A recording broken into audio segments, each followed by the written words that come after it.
Today's computer users demand systems that are powerful and reliable, but easier to use and more adaptable to their needs.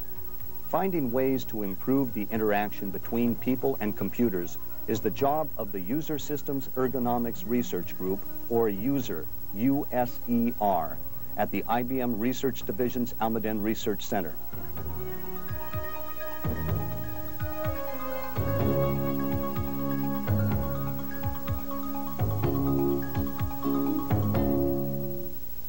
The TrackPoint 2 cursor control is a successful example of a device designed to meet human needs.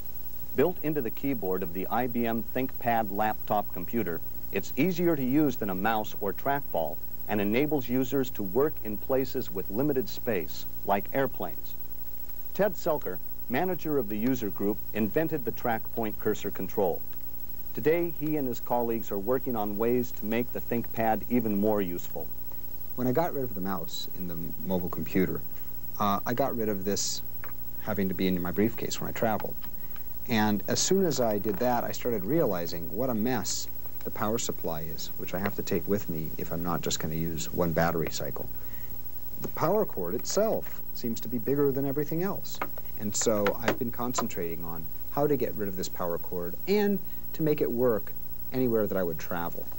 And I thought if I just designed something that allowed me to push it into the wall, like other, calculator, power supplies, and so on, I could get rid of the whole cable.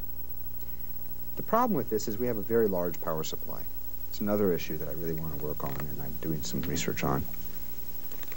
But given that we have this power supply, we could plug it in with a plug that allows us to plug straight into the wall, even if there's constrained space or plugs nearby, or hang it from the wall. For international travelers, Selker and his colleagues devised the universal plug, which enables ThinkPad owners to use electrical outlets anywhere in the world. For compactness, the universal plug is built into the power supply, adding just a 1/4 inch to the length of the unit and virtually no extra weight. When it's plugged into the wall, the unused prongs are automatically pressed back into the unit. The power supply works with any voltage in the world. All it takes is a flick of the wrist, and the universal plug is ready to be used again in a new situation. In Germany, where some outlets are recessed, the universal plug can be pushed forward to fit. Well, working on improving the plug led us to work on other ideas. For example, you can integrate this plug into the power supply and save the space that the socket was taking.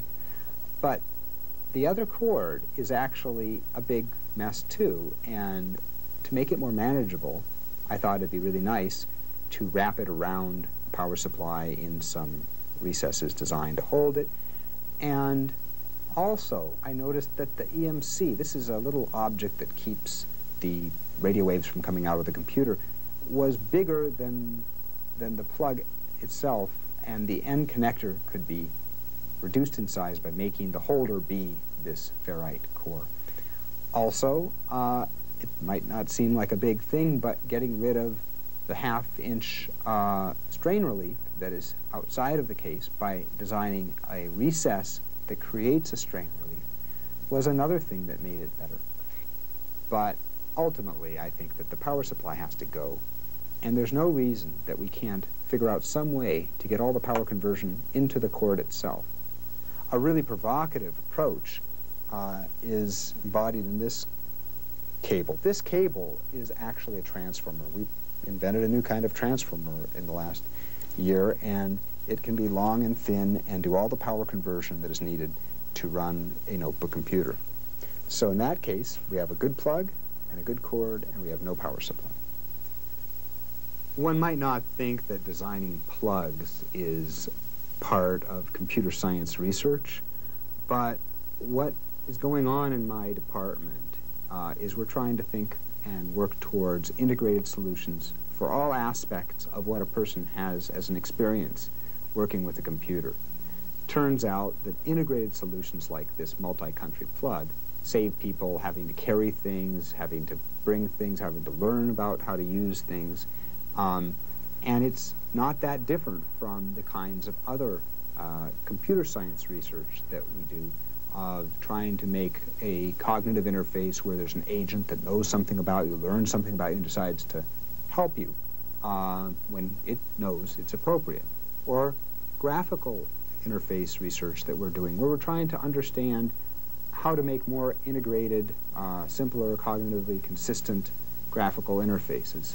And in all of our work, what we are looking for are integrated solutions that are going to save people effort, cognitive effort, and also make it simpler for them to find the things that they need when they're trying to create solutions.